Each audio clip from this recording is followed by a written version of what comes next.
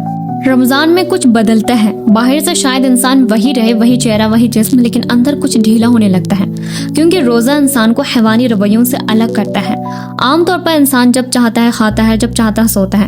یہ حالات جانور کے قریب ہے، کیونکہ جانور کے لیے کوئی وقت یا قید نہیں ہوتی۔ رمضان آتا ہے اور لمٹ لگا دیتا ہے۔ بھوک لگی ہے مگر کھا نہیں سکتا۔